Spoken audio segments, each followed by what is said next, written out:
진행 방법과 순서에 대해서 간단하게 먼저 설명 올려드리겠습니다. 오늘은 유승민 라이브 TV에서 중계하고 있습니다. 유튜브로 중계가 되고 있는데요. 이곳에 안 계시는 많은 기자님들께서도 큰 관심을 가지시고 지금 시청하고 계십니다. 나중에 지금과 시간에 이곳 현장에 계시는 기자님들 질문을 먼저 받도록 하고, 그리고 시간이 좀 더 여유가 있으면 유튜브로 시청하고 계시는 분들의 질문도 받아서 진행을 할 수 있도록 하겠습니다.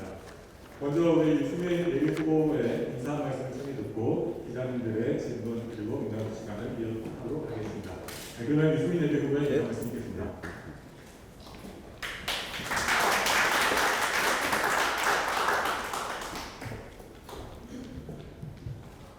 여러분들, 대구의 언론인 여러분들, 토요일날 신문도 없고 그래서 금요일이 굉장히 좀 불편한 시간인데 이렇게 어제 출마 선언을 하고 대구에 와서 오늘 이렇게 하게 된 점을 이해를 해주시기를 부탁드리면서 제 회견문을 먼저 낭독하고 언론인 여러분들의 질문을 받도록 하겠습니다. 시작하겠습니다. 존경하는 대구 경북의 시도민 여러분, 당원 동지 여러분, 오늘 저는 대통령 선거에 출마하는 저의 각오와 충정을 말씀드리고 고향분들의 지지를 호소하고자 이 자리에 왔습니다. 대구 경북은 저의 영원한 고향입니다. 돌아가신 아버지는 영주 산골마을, 혼자 되신 92의 어머니는 안동 산골마을이 고향입니다. 저는 대구에서 태어나 대구에서 학교를 다녔고 대구에서 정치를 했습니다. 불의를 참지 마라, 의협심을 가져라, 옳은 일을 위해 자신을 바쳐라, 강한 자에게 강하고 약한 자에게 약하라. 이것이 제가 아버지, 어머니, 또 TK 선배들로부터 물려받은 TK의 정신, TK의 DNA입니다. 이것은 살인의 정신입니다. 저는 이 정신으로 정치를 해왔습니다. 정치를 하면서 저는 대구의 아들로서 부끄럽지 않게 살아왔다고 자부합니다. 출세를 위해 권력에 아부하지 않았습니다. 옳은 길이라면 살아있는 권력에 당당하게 맞섰습니다. 이런 각오로 정치를 하다 보니 바람과 서리를 맞기도 했습니다. 박근혜 전 대통령과의 관계 때문에 저에게 서운한 감정을 갖고 계신 분들이 많으실 겁니다. 저는 누구보다 박근혜 정부가 성공한 정부가 되기를 진심으로 바랐고 다른 길로 가야 한다고 고언을 했습니다. 원내대표 시절 국회 대표 연설, 공무원 연금 개혁도 모두 박근혜 정부의 성공을 위한 노력이었습니다. 그러나 최순실과 대통령을 둘러싼 세력들은 대통령을 망쳤고 나라를 망쳤습니다. 지금 생각해도 국정 실패를 제가 더 강하게 막아내지 못한 게 아쉬울 뿐입니다.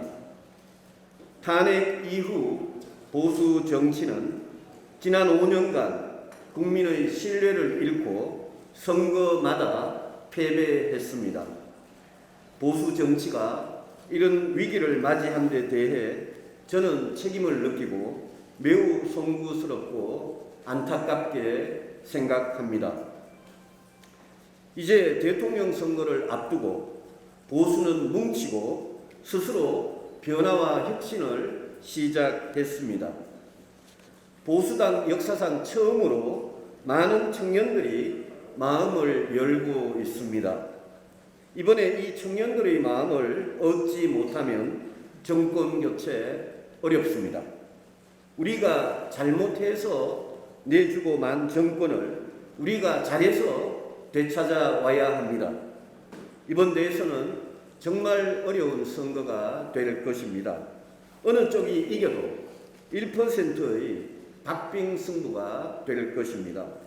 처음으로 보수의 기회를 준 청년들의 마음을 얻어야 합니다. 수도권과 중도층, 무당층의 마음을 얻어야 합니다. 그래야 정권교체를 하고 우리 선배들이 피땀 흘려 일군 대한민국을 더 잘 살게, 더 강하게 만들어 후손들에게 물려줄 수 있습니다. 문재인 정부의 무능과 위선을 겪어보신 국민들께서는 누구에게 이 나라를 맡겨야 대한민국이 앞으로 나아갈 수 있을지 판단하실 겁니다. 문재인 정권에 대한 역사적 심판도 우리가 정권 교체를 해야 할 수 있습니다. 저는 잘 사는 대한민국, 강한 대한민국을 만들기 위해 대통령에 도전합니다. 대통령이라는 자리가 얼마나 무겁고 힘든 자리인지 저는 잘 압니다. 저는 대통령이라는 권력에 대한 사사로운 욕심은 조금도 없습니다. 그러나 저는 대한민국에서 대통령만이 할 수 있는 시대의 문제를 해결하겠다는 열정과 의지만큼은 누구보다도 더 강합니다. 대통령이 되면 반드시 대한민국 성공의 역사를 쓰겠습니다. 집값을 잡고 경제를 살리고 안보를 튼튼하게 하고 국민들의 어려운 삶이 나아질 수 있도록 하겠습니다. 대구 경북의 시도민들과 함께 성공한 정부를 꼭 만들어 보고 싶습니다. 그동안 저에게 서운한 감정을 가지고 계셨다면 모두 제가 부족했던 탓입니다. 이제 그 서운함을 뒤로 하고 대구의 아들 저 유승민의 손을 잡아주시기를 간곡히 호소드립니다. 감사합니다. 네, 유승민 대구의 출마 선언문 낭독이 있었습니다.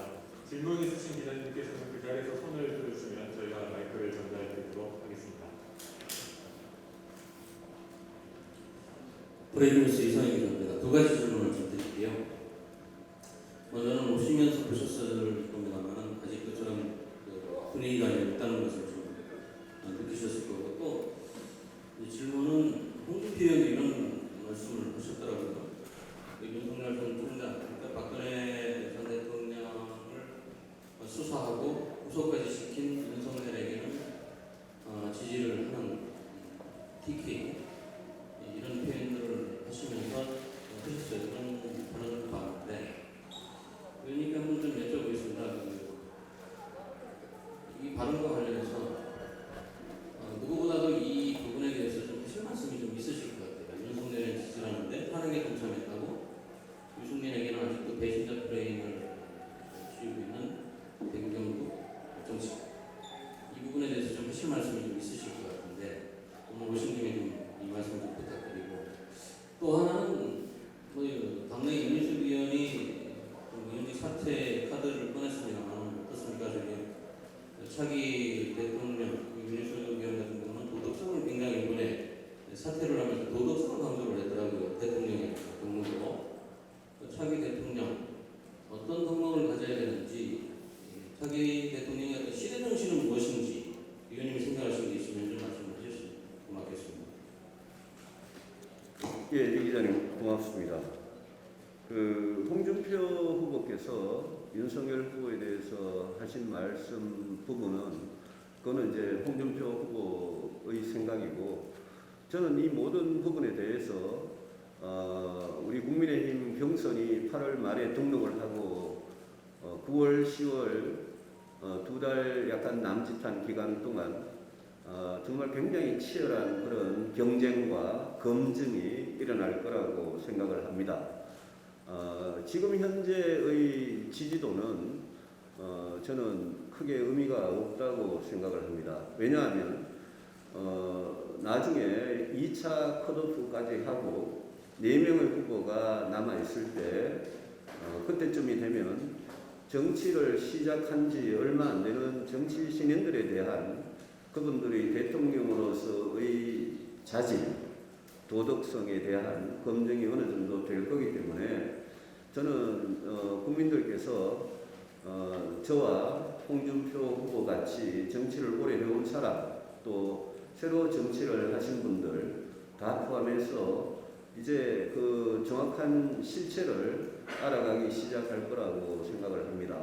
저는 오늘 이 자리에 대구 경북의 시도민들께 그동안 저에 대한 서운한 감정을 이제 들어주십사고 호소를 드리러 왔기 때문에 제가 윤석열 후보나 홍준표 후보에 대해서 이 자리에서 평을 하는 것은 좀 적절치 않다고 생각을 하고 다른 기회에 좀 더 말씀을 드리도록 하겠습니다. 저에 관한 이야기는 조금 드리겠습니다. 제가 입에도 담기 싫은 단어가 배신자입니다. 오늘 제가 회견문에서 말씀을 드렸듯이 저는 정말 나라가 위기에 빠졌을 때 나라를 구한 TK 선배들로부터 물려받은 그 정신으로 정치를 해왔다는 말씀을 드립니다. 저는 정치를 22년째 하면서 한 점 부끄럼 없이 제 양심과 소신에 어긋남이 없이 살아왔다. 저는 그게 제가 TK 선배들한테 물려받은 정신을 가지고 이 혼탁한 정치판에서 버텨왔기 때문에 그렇게 할 수 있었다는 말씀을 꼭 드리고 싶습니다. 저는 한 번도 나라와 국민을 배신해 본 적이 없습니다. 누가 과연 배신을 했느냐, 거기에 대해서는 시간이 지나면서 우리 대구 경북의 현명하신 시도민들께서 판단을 해 주시리라고 생각을 합니다. 윤희수 의원이 의원직 사퇴를 한 부분은 매우 안타깝게 생각합니다. 같이 근무를 해본 적은 없지만 윤희수 의원은 국민의힘에서 몇 안 되는 아주 훌륭한 경제 전문가고 저희 대학 또 KDI 후배입니다. 그런 윤 의원이 참 국민의힘을 위해서 야당을 위해서 꼭 필요한 인재라고 생각을 했는데 이번에 그렇게 의원직 사퇴를 결심하게 된 것을 안타깝게 생각하고 제가 공개적으로도 이 사퇴서는 반려되는 게 맞다. 또 본인이 처리했으면 좋겠다라고 이야기하고 윤희수 의원하고 전화도 하고 문자도 보내고 뭐 그랬습니다만 연락이 아직은 닿지 않았습니다. 기회가 되면 이 부분은 꼭 만류를 할 수 있도록 그렇게 해보겠습니다. 예. 네, 감사합니다.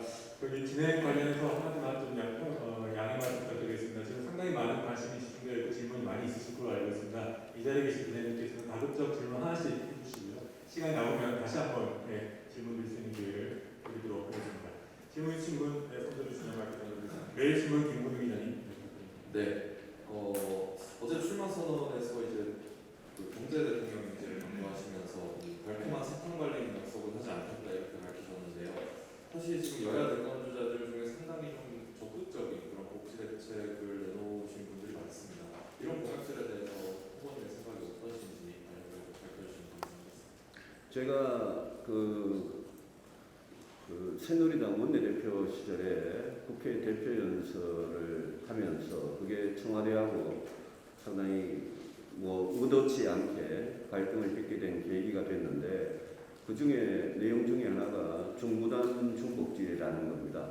또 정세 없는 복지는 허구다라는 말을 그때 했습니다. 문재인 정부 들어와서 국가 부채가 걷잡을 수 없이 급속도로 늘어났습니다. 가계부채도 물론 늘어났습니다. 이 국가부채와 가계부채의 이 문제는 우리 경제의 시한폭탄과 같은 것입니다. 2008년 미국의 금융위기도 그런 부채에 대한 적정한 어떤 대응이 이루어지지 않아서 금융에서 거품이 터져버려서 금융위기가 온 겁니다. 저는 우리 국가부채, 가계부채를 매우 심각한 시한폭탄이라고 생각을 하는데 다음 정부에 들어와서 예컨대 민주당의 이재명 후보 같은 분이 민주당 후보가 돼가지고 자기가 지금 공약하고 있는 기본소득 또 기본주택, 기본대출 이런 거를 만약 정말 대통령에 대해서 정말 행동으로 옮긴다면 그 막대한 재원을 감당할 수가 없습니다. 그래서 국민들께 정치인이 책임 있는 정치인이라면 국민들께 세금과 복지 문제에 대해서 솔직하게 말씀을 드려야 합니다. 그거는 세금과 복지 문제는 제가 중부담 중복지라고 말씀을 드리는 것은 복지가 OECD 평균 수준으로 올라가는 것은 좋습니다만 그렇게 하려면 국민의 부담 또한 OECD 평균으로 가야 합니다. 그렇지 않으면 미래 세대, 지금의 20대, 30대, 40대가 그들의 노후에 그들이 도저히 감당할 수 없는 부채를 떠안게 되고 그때 가면 국가는 계속 파산 위기를 맞이할 수밖에 없습니다. 우리가 97년 IMF 위기 때 충분히 겪어본 일이고 IMF 위기 때 제가 수많은 기업과 금융기관들이 도산을 하고 더 많은 중소기업들이 문을 닫고 그러면서 거리에 수많은 실업자와 노숙자들이 쏟아져 나오는 것을 그걸 목격하고 저는 정치를 시작하게 됐습니다. 저는 민주당의 많은 후보들이 너무 무책임한 그런 복지 경쟁을 벌인다. 다만 제가 한 가지 믿는 구석은 우리 국민들의 의식 수준입니다. 최근 들어서 각종 여론조사를 보면 경제 성장이 복지보다 이 시대에 더 중요하다라고 생각하시는 국민들이 딱 2배쯤 됩니다. 60대 30 정도로 경제 성장에 대한 국민들의 중요하다고 생각하는 그런 인식이 강합니다. 그래서 저는 민주당 후보들이 그런 복지 경쟁, 퍼주기 경쟁을 하더라도 그 달콤한 공약에 국민들께서 속지 않을 것이다 라고 저는 믿습니다. 그래서 저는 이재명 후보 같은 분하고 가장 이렇게 대조되는 그런 공약들을 계속 말씀을 드리고 있고 제가 후보가 돼야 저는 민주당을 정말 박살을 내고 정권 교체를 할 수 있다는 걸 저는 확신을 합니다.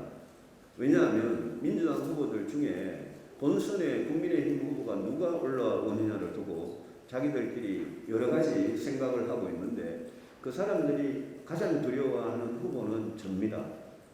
제가 중도층과 수도권과 젊은 층 이 표를 얻지 않으면 우리는 정권 교체를 할 수가 없는데 그 표를, 그 마음을 얻을 수 있는 후보는 제가 유일하다고 생각을 합니다.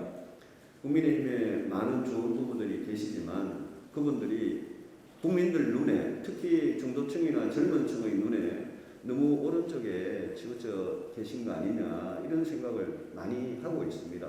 그래서 민주당 후보들이 저를 두려워한다고 생각하고 제가 본선 경쟁력이라는 그 말을 가지고 우리 국민들을 최대한 좀 설득을 할 수 있도록 그렇게 하겠습니다.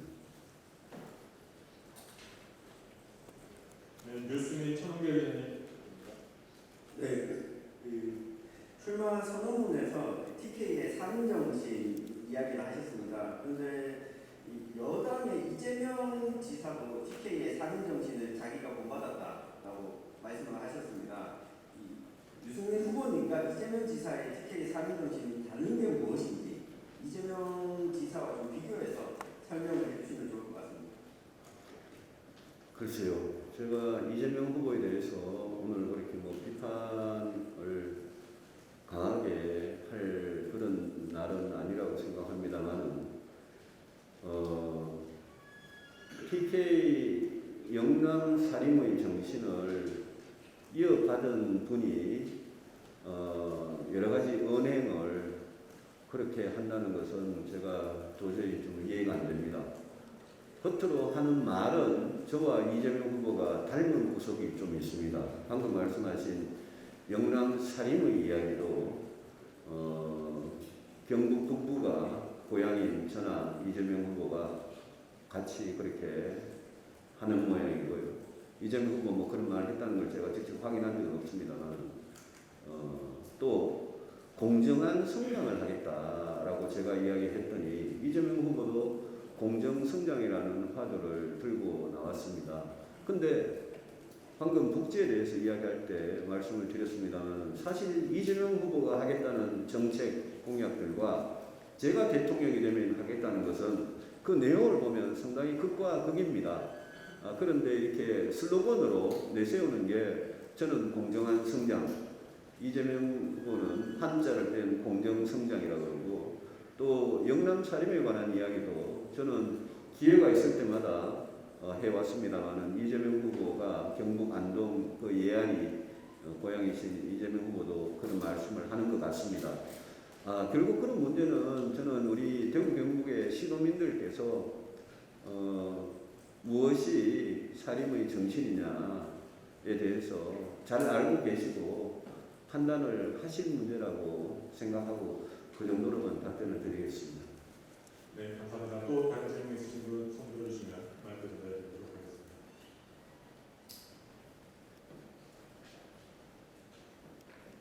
네, 매일신문 김근우 기자님. 네, 질문 하나 좀 더 드리겠습니다. 아까 전에 이제 청년 수도권 중도층을 굉장히 강조를 하셨는데 실제로 최근에 여론조사 추이를 보면 이 청년들의 표가 20대, 30대 소위 말하는 뭐 이대남들의 표라든지 이런 분들의 표가 사실은 유 후보님에 비해서 홍준표 후보 쪽으로 쏠림 현상을 보이고 있다라는 그런 정황들이 보이고 있습니다. 이 부분에 대해서 어떻게 생각하시는지 궁금하고요. 또 한 가지 뭐 말씀을 드리자면 이제 당내 후보들 중에서 일부가 이제 좀 토론회에 대해서 부정적인 의견을 계속 밝히면서 이미 한 차례, 몇 차례 이슈가 된 바 있습니다. 이 부분에 대해서도 어떻게 생각하시는지. 두 번째 질문 제가 잘 못 들었습니다. 토론의 질문. 당내 일부 주자들이 토론회에 대해서 좀 부정적인 의견을 보이면서 이미 몇 차례 이상 논란이 된 바 있는데요. 이 토론회 깊이에 대해서 좀 대선 후보로서 어떻게 생각하시는지 궁금합니다. 청년과 수도권 중도층 이 부분은 뭐 저는 누가 후보가 되든 이 마음을 얻어야 된다고 생각합니다. 최근 여론조사를 보면 저와 홍준표 후보가 과거에 비해서 올라가고 있고 홍준표 후보에 대해서 호남의 지지나 또 청년들의 지지가 있다는 걸 저도 봤습니다.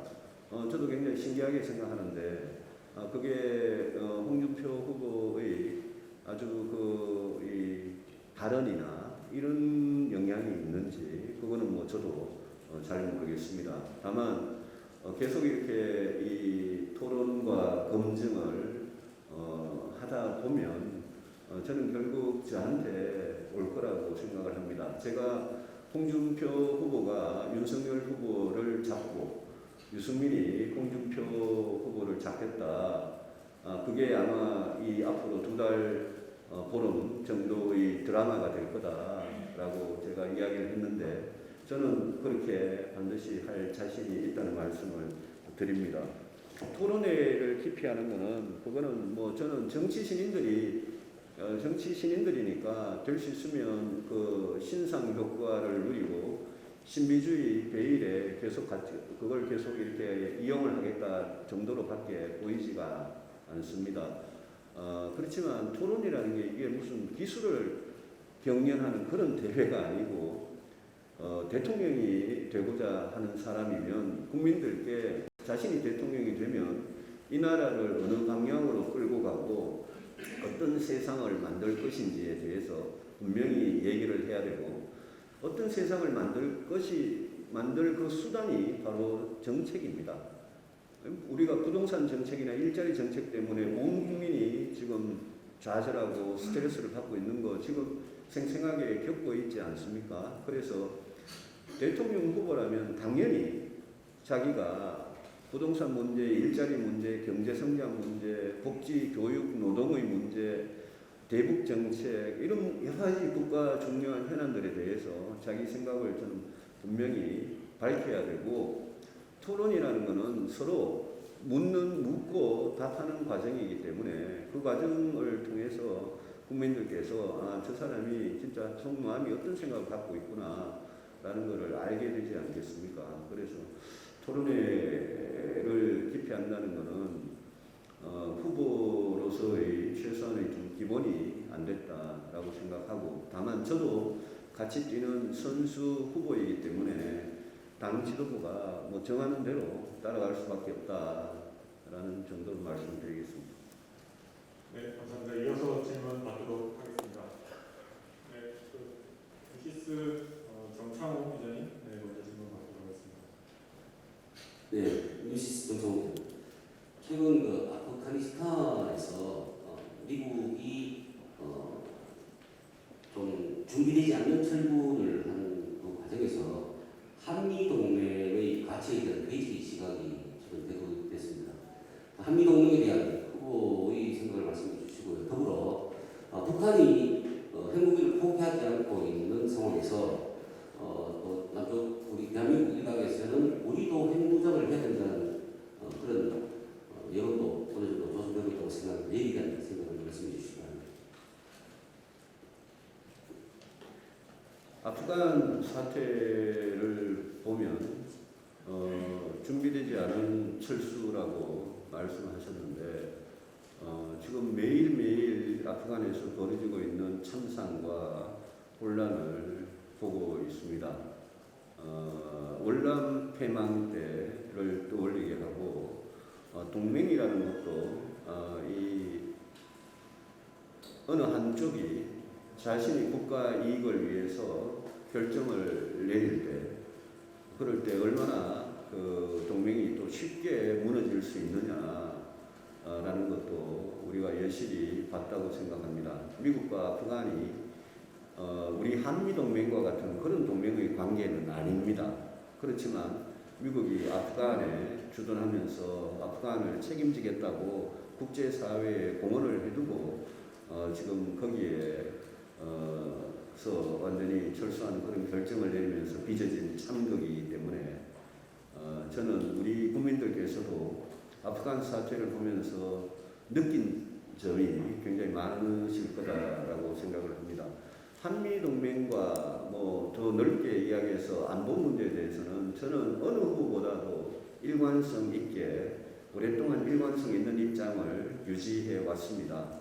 사드 배치 같은 것만 해도 국회의원 300명 중에 제가 가장 먼저 사드 배치를 주장했고 그 당시 박근혜 대통령이나 박근혜 정권에서 사드 배치에 대해서 굉장히 유보적인 애매한 입장을 취할 때도 저는 그걸 배치해서 북한 핵미사일을 막아야 된다라고 처음부터 주장을 했던 사람이고 F-35K 같이 스텔스 전투기 도입도 저는 제일 먼저 주장을 했던 사람입니다.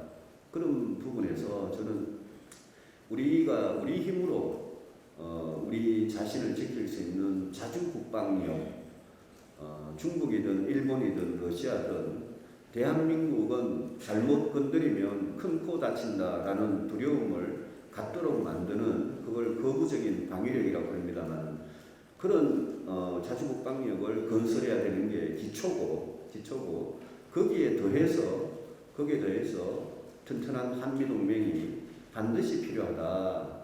적어도 우리가 통일될 때까지 또 통일 이후에도 이 한반도의 평화나 안정을 유지하기 위해서 저는 한미동맹이 반드시 지속돼야 된다라는 말씀을 드리고 지금 한미동맹을 흔들려는 그런 세력들이 대한민국에도 민주당이나 문재인 정권을 중심으로 많이 있고 북한의 김정은, 김여정 그 부하들은 걸핏하면 지금 주한미군 철수나 한미연합군사훈련 중단이나 또 그게 결국 전부 다 한미동맹을 흔드는 겁니다. 그래서 다음 지도자가 지금 외교안보가 대선에서 큰 이슈가 되고 있지 않습니다만은 저는 외교안보는 굉장히 중요한 정말 나라의 운명을 존망을 좌우하는 문제라고 생각을 합니다. 조선 말기를 생각해 보면 뭐 우리 너무나 잘 알 수 있고요. 그래서 저는 외교안보에서 너무나 확고한 그런 생각을 갖고 있다라는 말씀을 드리고 저는 북한이나 중국에 대해서 언제나 대화하고 외교를 하되 정말 당당하게 우리 주권과 우리 이익을 지킬 수 있는 그런 외교를 하겠다는 말씀을 드립니다. 북한 핵무장에 대해서 북한은 사실상 핵과 미사일을 이제 실전 배치를 거의 완료한 단계라고 보고 북한이 핵탄두를 몇 개를 갖고 있고 미사일과 심지어 잠수함에서 발사하는 SLBM까지도 갖춘 아주 비대칭 전력에서 우리가 상대가 안 되는 그런 전력을 갖고 있는 가공할 그런 적이 되었습니다. 여기에 어떻게 맞서느냐? 저는 지난 대선 때부터 제가 가장 먼저 나토식 핵 공유를 가장 먼저 주장을 했습니다. 그게 게임 체인저가 될 거다라고 주장을 했고, 나토식 핵 공유는 저는 미국을 설득해야 되는 문제이기 때문에 제가 대통령이 되면 바로 한미 정상회담을 열어서 거기에서 이 핵 공유 문제에 대해서 미국과 담판을 짓도록 하겠습니다. 우리 스스로 핵무기를 개발하기 위해서는 지금 한미 원자력 협정을 개정하지 않으면 불가능합니다. 지금 우리는 일본이나 인도에 비해서도 한미 원자력 협정이 더 낮은 단계로 되어 있는데, 일본이나 인도와 같이 한미 원자력 협정을 강화하더라도 핵물질의 재처리, 농축까지밖에 못하고 핵무기를 만드는 것은 또 당연히 못하는 겁니다. 그래서 이 문제는 핵무장을 하자라고 말만 그래 쉽게 하는 것은 그건 말은 쉽습니다만은 한미 원자력 협정이 있는 한 그건 쉽지 않을 거다. 그러면 그 대신에 나토에서 하고 있는 그런 핵 공유, 그런 핵 단추를 같이 판단해서 같이 누를 수 있는 그런 공동의 의사결정을 하는 나토식 핵 공유를 제가 2007년 대선 때 가장 먼저 주장했고, 지금은 홍준표 후보 같은 분도 나토식 핵 공유를 주장하고 많은 분들이 지금 거기에 공감을 하고 있다는 말씀을 드립니다. 네, 감사합니다. 이어서 질문 받겠습니다. 영남일보 민경석 님. 네, 아까 후보님께서 홍준표 후보가 윤석열 후보를 잡고 후보님께서 다시 홍준표 후보를 잡는다고 하셨습니다. 근데 현재 상황으로 봤을 때는 아직 지지율이 조금 오르지 않는 그런 상황이거든요.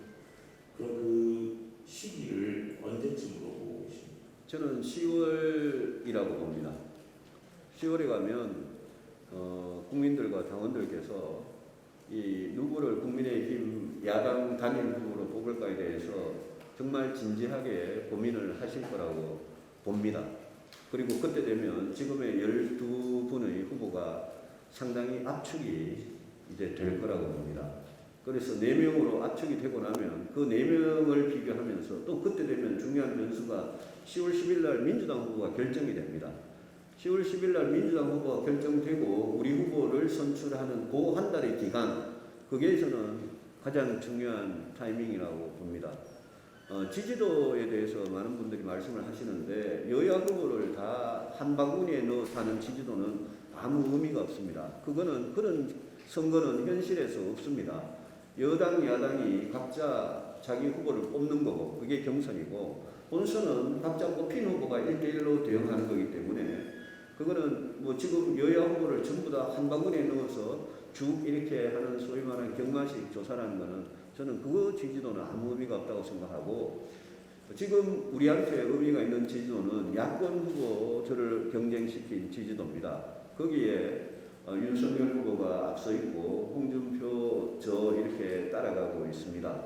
그런데 요즘은 지난번 여러분들 오세훈 시장이 가장 낮은 지지도에서 나경원 후보를 이기고 또 안철수 후보를 이겼던 거, 또 이준석 대표가 처음에 아주 한 자리 지지도에서 보름 한 달 만에 당대표가 될 수 있었던 거를 보시면 아시겠지만 요즘은 지지도가 보름 한 달 만에 굉장히 요동을 치는 거를 많이 봤습니다. 그래서 10월 달에 가면 정말 이 진짜 승부가 시작되는 거 아니냐라고 보고 준비하고 있습니다. 네, 감사합니다. 이어서 질문 받도록 하겠습니다. 내외뉴스통신 한유정 기자님. 내외뉴스통신 한유정 기자입니다. 26일 한국 정부와 협력했던 아프가니스탄인 380명이 입국했습니다. 그래서 지금 진천 공무원 재개발원에서 생활을 시작했는데요. 이들은 비교적 신분이 좀 확고하게 이렇게 있는 분들이고 전문 인력이 많이 있습니다. 그러나 유럽과 그리스를 포함해서 저 난민을 안 받겠다고 거부세를 밝혔습니다. 여기에 대해서 후보님은 난민 수용에 대해서는 어떤 의식을 갖고 계시나요? 그 참 쉽지 않은 문제입니다. 과거에 우리가 예멘의 경우에도 국내적으로 받아들일지 말지에 대해서 굉장히 찬반 논란이 뜨거웠습니다. 아프간의 경우에도 앞으로 이제 정부가 요번에 받은 그분들은 우리하고 같이 일을 하던 분들이고 그분들 이외의 아프간 난민을 받지 않겠다고 이제 정부가 방침을 발표한 걸로 저는 알고 있습니다. 그래서 뭐 그거는 정부가 그렇게 결정했으니까 정부 결정이 바뀌기 전에는 변하지 않을 거라고 일단 봅니다만 앞으로 예멘이든 아프간이든 이런 사태가 계속 발생할 수 있고 우리가 난민, 보트피플 이런 분들에 대해서 우리 국경을 어떻게 해야 되느냐 이거는 정말 이 인류의 어떤 보편적인 가치, 인권 이런 데 관한 부분이기도 해서 저는 우리 국민들께서 난민을 받는 데 대해서 굉장히 꺼려하시는 그런 분들이 많이 계신다는 걸 압니다만 저는 이 문제는 정말 깊이 생각해서 함부로 그렇게 뭐 결정을 할 문제가 아니라 깊이 생각해서 결정할 문제고 인류의 어떤 보편적 가치 이런 거를 우리가 과연 도외식 하면서 우리가 대한민국이 세계 속의 선진국이라고 말할 수 있겠느냐 그런 생각을 평소에 하고 있습니다. 좀 더 생각해보고 좀 더 구체화된 답변을 나중에 드릴 수 있도록 하겠습니다. 네, 이어서 질문하도록 하겠습니다. 오마이뉴스 조정호 기자님. 네, 후보님께서 좀 전에 정치 시민들의 한계가 드러날 것이라고 말씀하셨는데 그럼에도 불구하고 그분들의 지지율은 상당히 높은 편입니다. 그래서 후보님이 보시는 정치 시민들의 한계는 어떤 것인지 좀 말씀해 주세요. 그저께 당에서 이틀 전에 비전 발표회라는 걸 했습니다. 저는 윤석열 후보의 경우에 그분의 무슨 공약이나 비전에 대해서 그날 처음 들어봤습니다. 검찰총장을 그만둔 게 3월 초로 기억이 되는데 이번에 그동안 이제 어떻게 준비를 해오셨는지 모르겠습니다만은 비전이라고는 그분이 공약이나 비전이라고는 제가 그날 7분 동안 처음 들어봤습니다. 그래서 저는 제가 바로 제가 아니더라도 많은 국민들께서 뭐라 그럴까요? 이 국정 경험이나 그동안 이 국가적인 문제에 대한 어떤 해법에 대한 고민 이런 걸 안 해보고 그런 게 준비되지 않은 후보, 초보 운전이라고 그래야 될까요? 그런 후보에 대해서 굉장히 불안하게 생각하지 않겠습니까? 그래서 그런 부분들이 저는 나타나면 저는 지지도가 변할 거라고 생각을 합니다. 지금 지지도가 높은 이유는 저는 한 가지라고 생각을 합니다. 문재인 정권을 가장 확실하게 혼내줄 사람 같이 보인다. 이런 거라고 생각합니다. 그런데 제가 대통령이 되어도 문재인 정부의 불법이나 비리 이런 부분은 당연히 혐의가 드러나면 조사하고 법의 심판을 받도록 해야 하지 않겠습니까? 최근에 조국 전 장관의 딸의 부정입학이 부산대 의전원 부정입학이 취소가 됐는데요.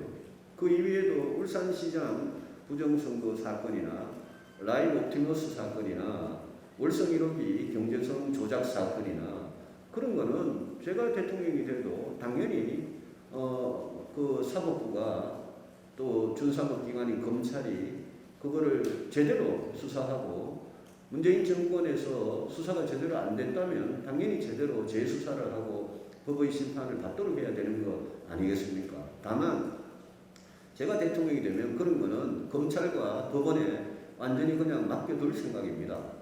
정권이 나서가지고 대통령이 나서가지고 5년 내내 그런 데만 정신이 팔려 있으면 대한민국이 한 발자국이나 미래로 나아갈 수 있겠습니까? 그래서 저는 문재인 정권에 대한 심판 그거는 누가 대통령이 돼도 당연히 해야 되는 거기 때문에 지금 많은 국민들께서 문재인 정권을 싫어하고 정권 교체를 바라시는 국민들께서 누가 되면 가장 혼을 잘 낼 수 있겠다라는 그런 감정적인 차원을 넘어서서 이제 시간이 갈수록 다음 선거에는 문재인은 나오지 않으니까요. 다음 선거에 문재인 후보는 없으니까 시간이 갈수록 이제 이 10월 10일 날 뽑힐 민주당 후보하고 싸워서 누가 이길 수 있느냐 이쪽으로 이슈가 전환이 되면 저는 지금 상황은 바뀌리라고 예측을 합니다. 감사합니다. 이어서 질문 받도록 하겠습니다.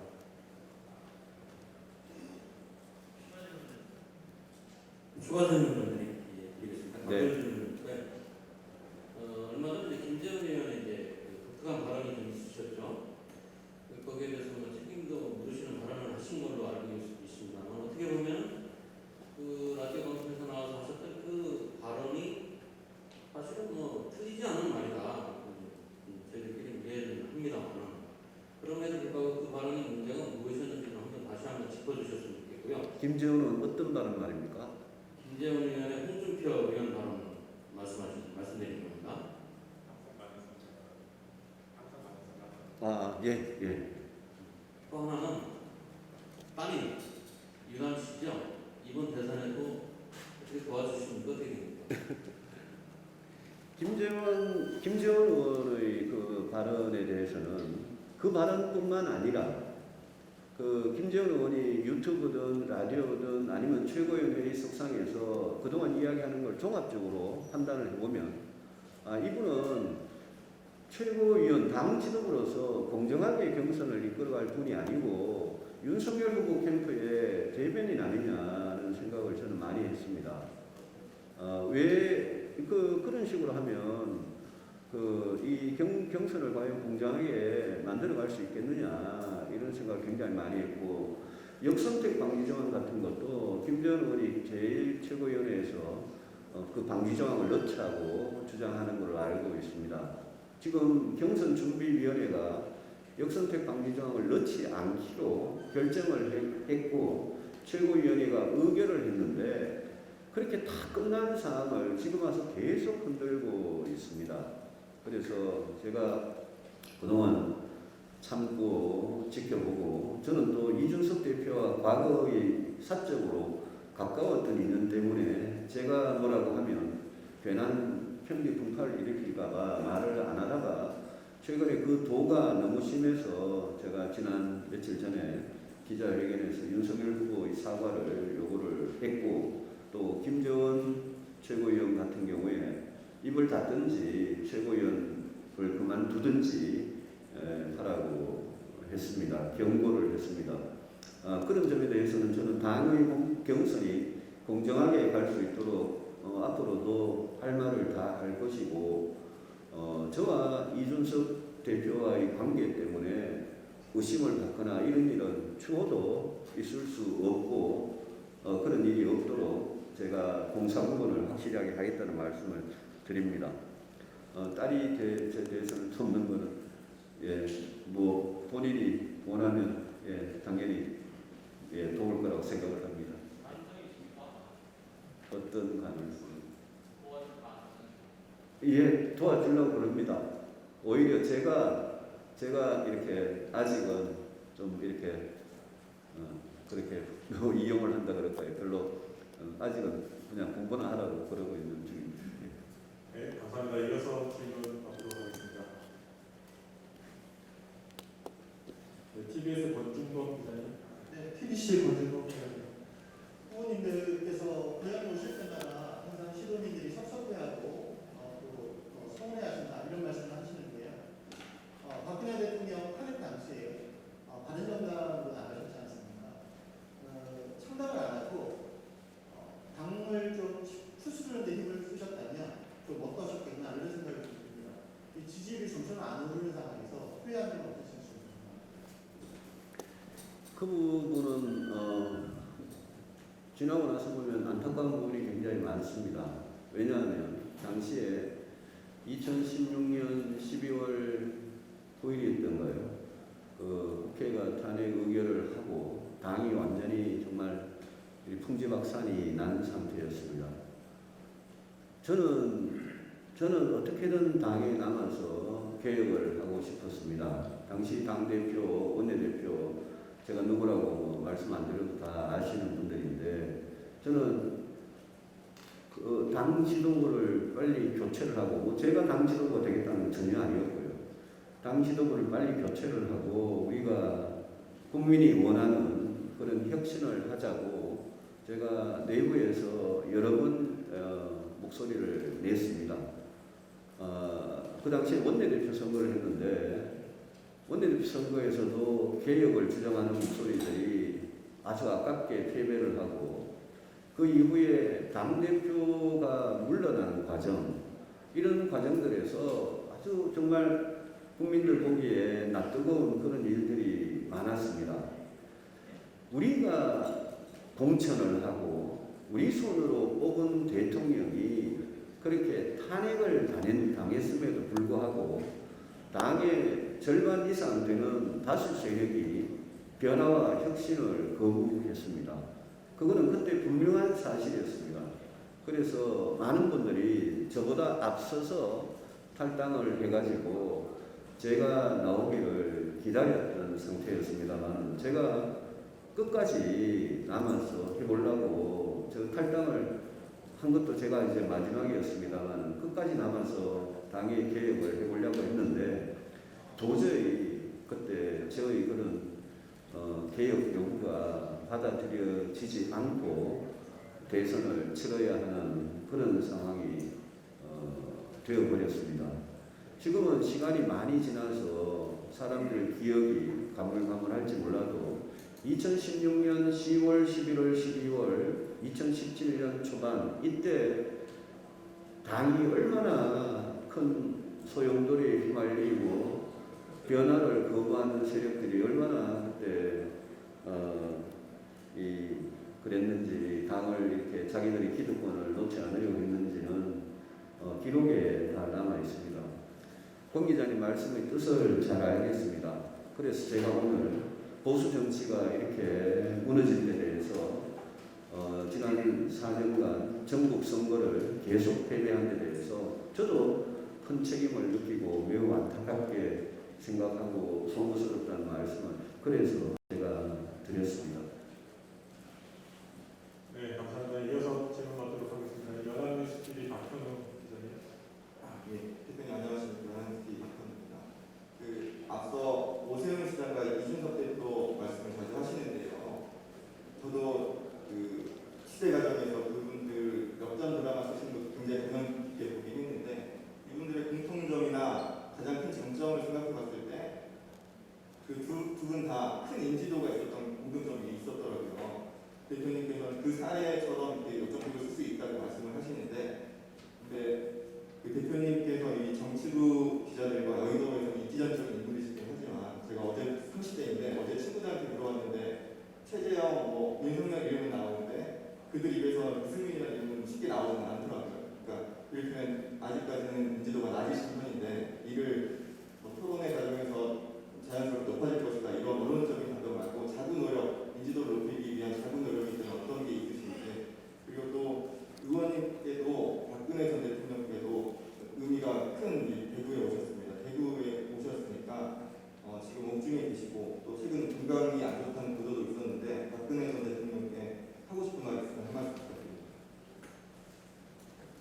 저는 제가 인지도가 그렇게 낮다고 생각하지는 않습니다.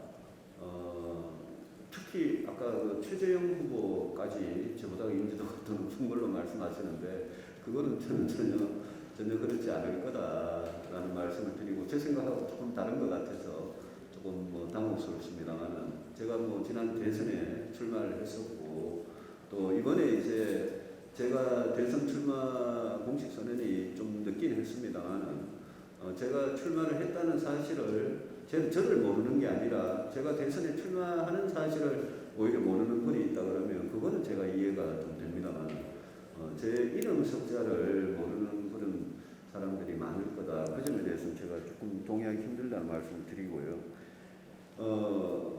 옥중에 계시는 전 대통령 두 분이 지금 옥중에 계시는데 그분들에 대한 사면 문제는 저는 여러 번 이야기를 했으니까요. 일관된 생각이고 안타깝죠. 개인적으로는 정말 안타깝고 마음이 아픕니다. 그분이 성공한 대통령이 되기를 2007년 이명박 박근혜 경선 때 저는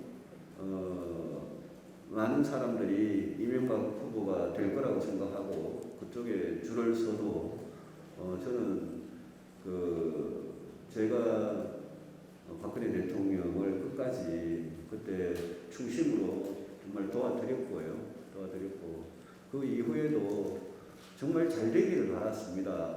왜냐하면 그분이 박정희 대통령의 딸임으로써 본인이 대통령이 되면 정말 대한민국을 정말 잘 사는 나라, 강한 나라, 국민들이 행복한 나라로 만들고 싶은 생각이 왜 없었겠습니까?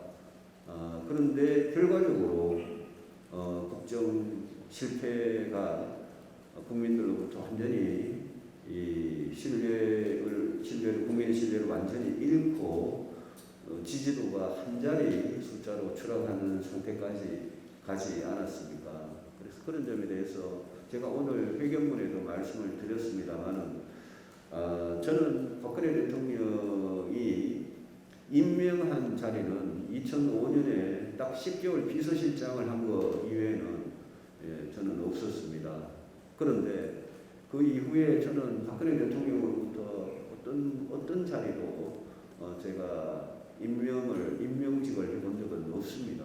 그러나 누구보다도 저는 박근혜 대통령을 둘러싼 그 당시에 총리, 부총리, 장관들 또 당의 실세를 저는 그분들 정말 잘못했다고 생각하고요. 저는 그분들보다 훨씬 더 제가 대통령이 진짜 임기를 마칠 때 성공한 대통령으로 임기를 마쳐서 국민의 박수 속에서 청와대를 떠나기를 정말 진심으로 바라는 사람입니다. 그렇게 되지 못한 게 너무나 이제 아쉽고 제가 더 강하게 저지하지 못한 게 오히려 제가 아쉽다는 말씀을 드리고 앞으로 이제 어떻게 이 결론이 날지 모르겠습니다만 뭐 언젠가는 빨리 건강한 모습으로 나오셔서 이제 그러셨으면 좋겠다 그런 말씀드립니다. 네, 이제 시간이 얼마 남지 않아서 질문 있으시면 마지막 한 가지만 짧게 받고 그리고 마무리하도록 하겠습니다. 오마이뉴스 조정기자님 조금 더 빨리 손을 들어주셔서. 네, 질문 하나 더 드리겠습니다. 지금 이준석 대표가 당내에서 나이가 좀 어리다 보니까 일부 또 대선 후보들이 좀 흔들기를 많이 하고 있습니다. 앞으로도 계속 이런 당대표 흔들기가 계속될 것 같은데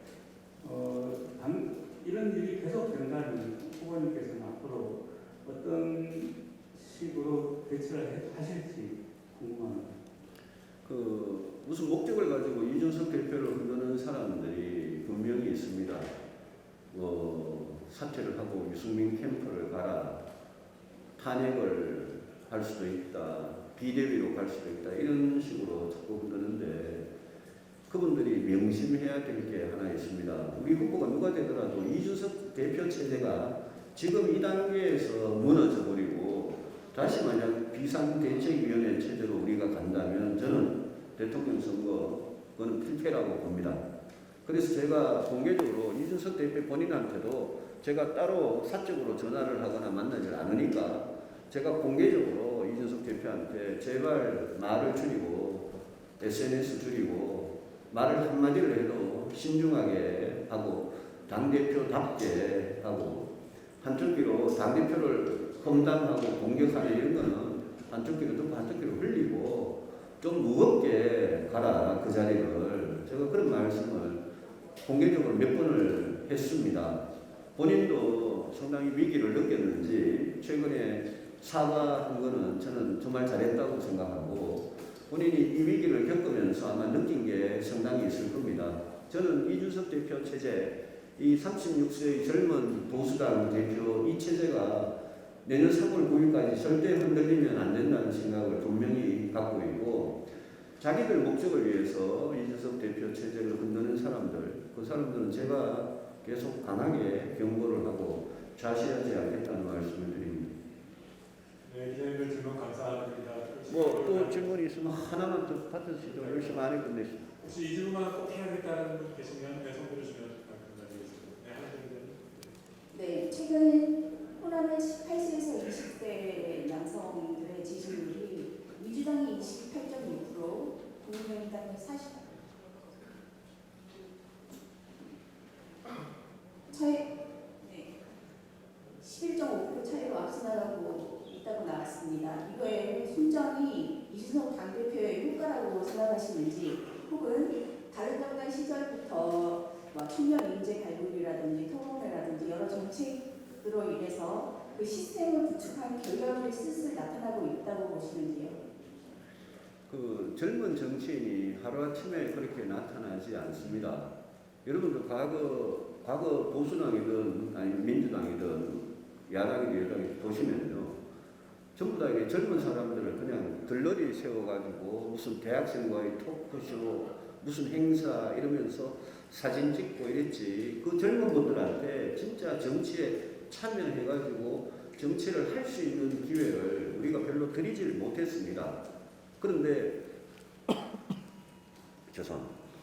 그런데 바른정당 시절에 젊은 사람들의 정치를 위해서 지금 5기를 하고 있습니다만 저희들이 청년정치학교라는 걸 했습니다. 그러면서 우리가 스웨덴이나 독일이나 미국이나 이런 나라들 같이 이렇게 젊을 때부터 당의 중요한 직책을 맡기가 그래 계속 체계적으로 키우지는 못했지만 우리 나름대로 그런 노력을 굉장히 했습니다. 저는 바른정당 때 키웠던 그 청년 정치 인재들이 이번에 뭉치면서 통합을 하면서 다 이렇게 국민의힘에 들어와서 저는 그분들이 상당히 역할을 많이 하고 있고, 심지어 각 후보들 캠프에도 그 젊은 인재들이 많이 가 있습니다. 저는 그거는 보수당의 건전한 세대 교체를 위해서 굉장히 필요한 일이라고 보고, 앞으로 제2, 제3의 이준석이 나와서 이제 그 사람들이 국회의원도 되고 그러면서 당이 정말 새롭게 바뀌기를 저는 간절히 원합니다. 지난해 총선 때 청년 벨트라고 했습니다. 그런데 수도권에 가장 우리 당 지지도가 낮은 데를 청년들한테 전략 공천을 한다고 했는데, 저는 당이 그렇게 비양심적인 짓을 하면 그거는 청년 정치에 아무 도움이 안 된다고 생각을 합니다. 청년들이 우리 당 지지도가 굉장히 낮은데, 예컨대 광명 같은 경우에는 민주당 지지세가 상당히 센데 광명 갑을에 청년이를 들어 그냥 두 분, 저는 그거는 가서 그냥 지라는 소리밖에 안 되기 때문에, 어떻게 보면 서울에 우리 당 지지가 강한 쪽, 강남, 서초, 송파나 용산이나 아니면 영남에 저는 청년들이 우리 당에 세대 교체를 할 수 있는 그런 기회를 주는 것은 그렇게 해야 가능하다고 생각을 하거든요. 그래서 그런 식으로 좀 바뀌었으면 좋겠습니다. 네, 감사합니다. 이곳에서 다음 행사가 예정이 되어 있어서 후보님의 유승민 후보의 마무리 감사한 말씀, 짧게 청해주고 기자회견에 마쳤으면 합니다. 금요일 좀 힘든 시간인데 이렇게 많이 와주셔서 진심으로 감사를 드립니다. 오늘 제가 회견문에서 밝힌 내용, 저에게 대구 경북에 가면 이런 말을 해라 저런 걸 해라 수많은 그런 조언들을 들었습니다. 그런데 어젯밤에 어머니 집에 가서 혼자 밤늦게 이거를 쓰면서 어떤 말씀을 드리는 게 제일 좋겠느냐 고민을 많이 했습니다.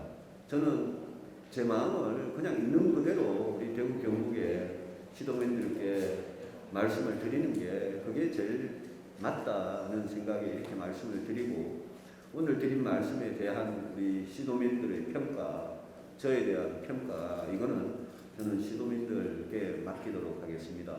앞으로도 자주 와서 또 인사를 드리고, 오늘 아침에도 앞에 상황이 좀 있었습니다만 어떤 어려움이 있더라도 제 진심을 우리 시도민들께서 알아주실 때까지 와서 만나고 소통하고 대화하고 또 설득을 하도록 그렇게 하겠습니다. 언론 여러분들 많이 도와주시면 감사하겠습니다. 고맙습니다. 네, 감사합니다. 이것으로 유승민 대표 후보 대구시장 기자회견을 마치도록 하겠습니다. 이런 시간부터 참석해주신 기자님들 모두 감사 말씀드리고요. 취재하시는 데서 필요하신 정보나 자료